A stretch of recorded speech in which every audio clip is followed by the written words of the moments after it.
Tonight, a family secret hid behind Christmas lights and polite smiles. A daughter brought her college roommate home for the holidays and never imagined she was introducing her father's lover. This isn't about rage. It's about the quiet kind of betrayal. The one that eats its dinner at your table and says thank you. I'm the voice behind the confession stories. And tonight, we follow a young woman whose trust unraveled one holiday at a time. Her name doesn't matter, but her truth does. This is My Dad Slept with My College Roommate, the girl we invited home every Christmas.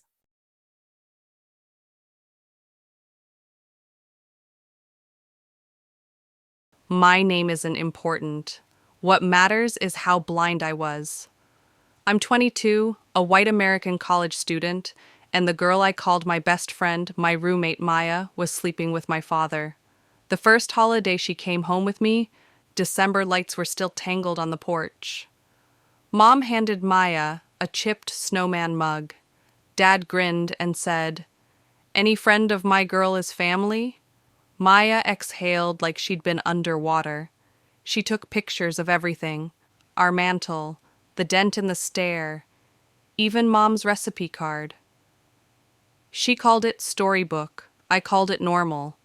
We baked cookies that stuck to the sheet. Dad pretended they were supposed to be chewy. At dinner, he made his dumb pun about time. There's never enough time at Christmas. I rolled my eyes. Maya sparkled. Later she said, "Your dad's actually funny."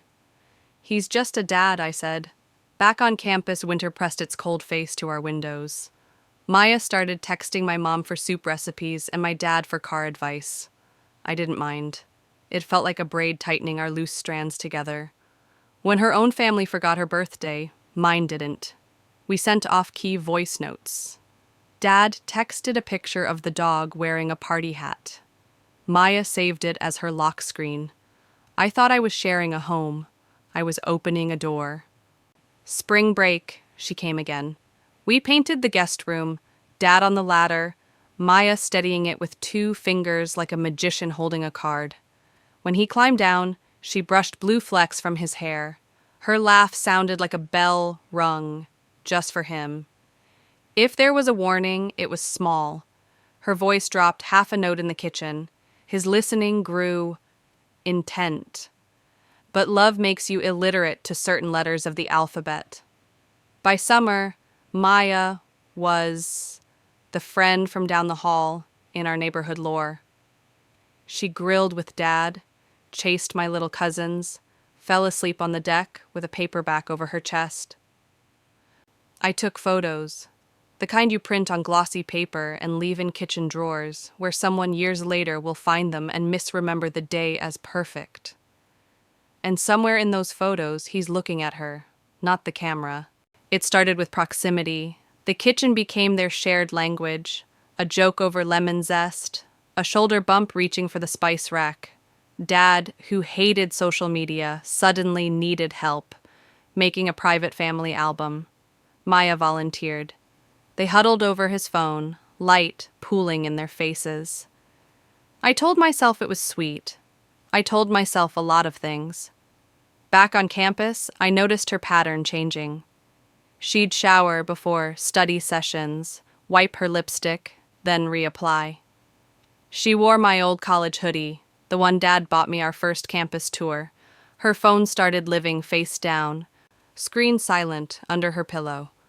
One night I heard her whispering, "Good night," she said softly. "Drive safe." I checked the clock, 10:47 p.m. Later, I'd see my dad's calendar notification. Left campus, 10:45 p.m. Same highway, same minute. Still, I tried to stay blind. Holidays came again. Maya tossed a "remember the chili fiasco?" across the table, and he caught it, easy, laughing. Mom smiled, called her our extra daughter. That night, Maya cried in the hallway, saying she'd never had this kind of family. I held her. She trembled.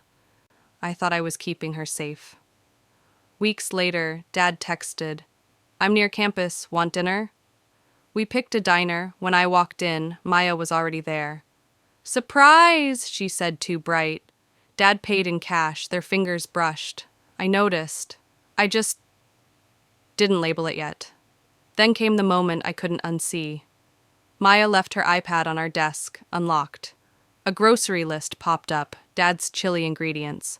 Below it, packing list cabin. My family doesn't do cabins. At the top, 2 letters, D&M. I felt my stomach fold into itself.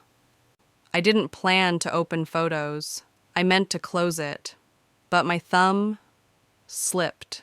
30 pictures in a hidden album. Not explicit, just clever.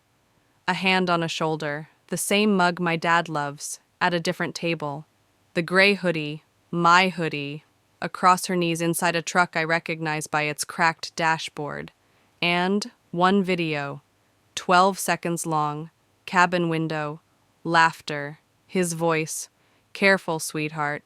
I dropped the iPad. It hit the carpet too softly for what it had done. That's when silence changed shape. It wasn't absence anymore. It was evidence. For 2 days, I lived inside my body like a tenant in a foreclosed house. Food tasted like cardboard. The world looked the same, but none of it belonged to me anymore.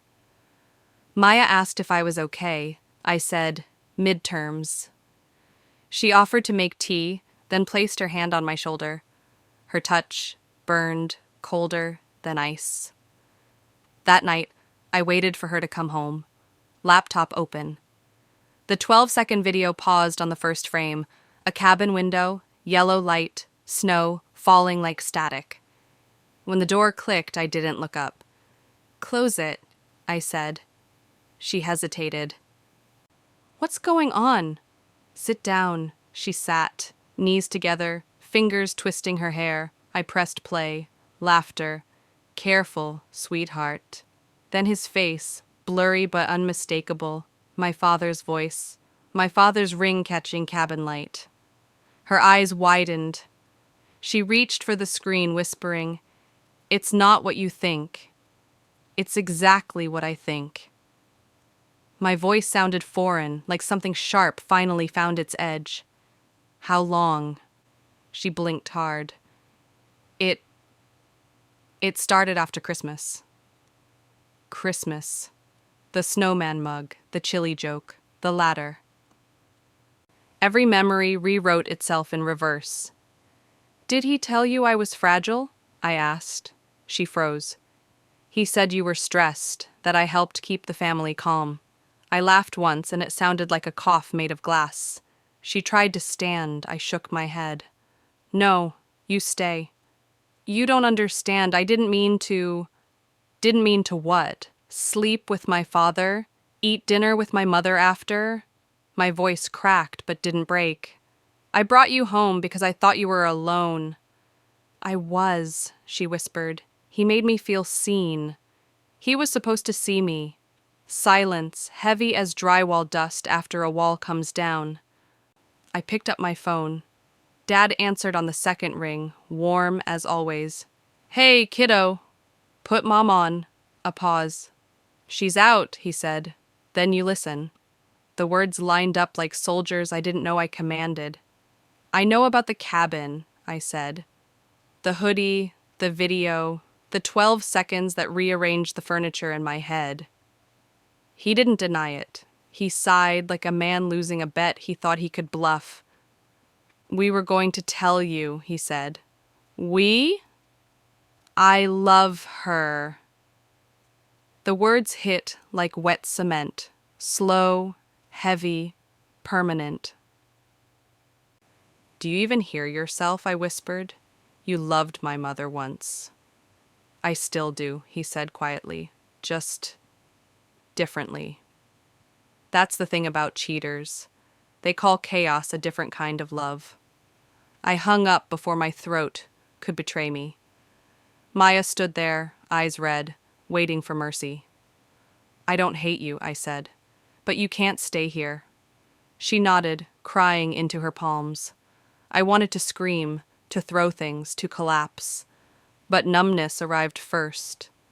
When the door closed behind her, the silence was so total, It felt like a vacuum pressed against my ribs. I stared at the snow outside the window. The world kept falling apart so quietly, and for the first time I realized I was still the only one cleaning up the mess. You think the explosion is the worst part? It isn't. It's the smoke, how it lingers in every sweater, every sentence long after the fire's out. Mom found out 3 days later. She didn't scream. She folded dish towels with military precision, then told Dad, very softly, to leave. He did. No slamming doors, just footsteps that never came back. Maya moved out the same week. She left the hoodie. I threw it away, but the drawer still smelled like winter and betrayal. The holidays arrived anyway, punctual, cruelly ordinary. Mom and I hung half the lights and called it enough. No extra plate at dinner. The snowman mug went to the back of the cupboard. Relatives texted their sympathy in mismatched fonts. Dad sent one message. I miss you. I typed 10 versions of fury and deleted them all. Silence became my answer. Grief has a shape. Mine looked like the dent on the stair, suddenly deeper. I tried therapy. I tried running until my lungs scraped. I even tried sleeping on the floor. Beds felt too shared. At night, I replayed those 12 seconds. Not out of punishment, out of study. I wanted to know the exact frame where trust died, but there isn't one.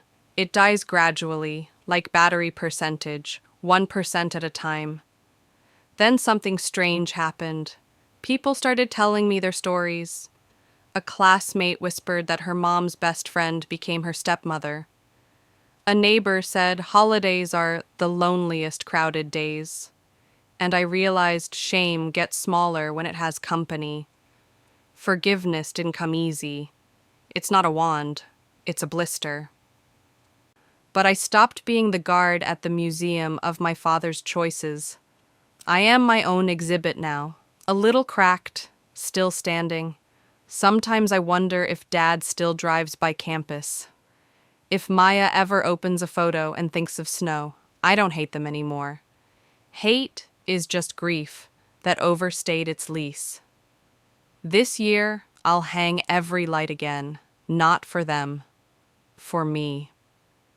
Because healing is just another kind of illumination, and I finally know how to plug it in. If this story found you tonight, maybe you've had your own version of it, a truth too close to home, a silence that lived in your family photos. Here's what her story taught me. Love shouldn't need camouflage. Secrets always collect interest. And sometimes, healing isn't forgiveness. It's finally unplugging the lights and hanging them again. For yourself. If this confession made you feel something, subscribe to the Confession Stories for more true voices told softly but honestly. Leave a comment below. What boundary will you keep after hearing this? I'm the voice behind the Confession Stories. Thank you for listening tonight. Good night.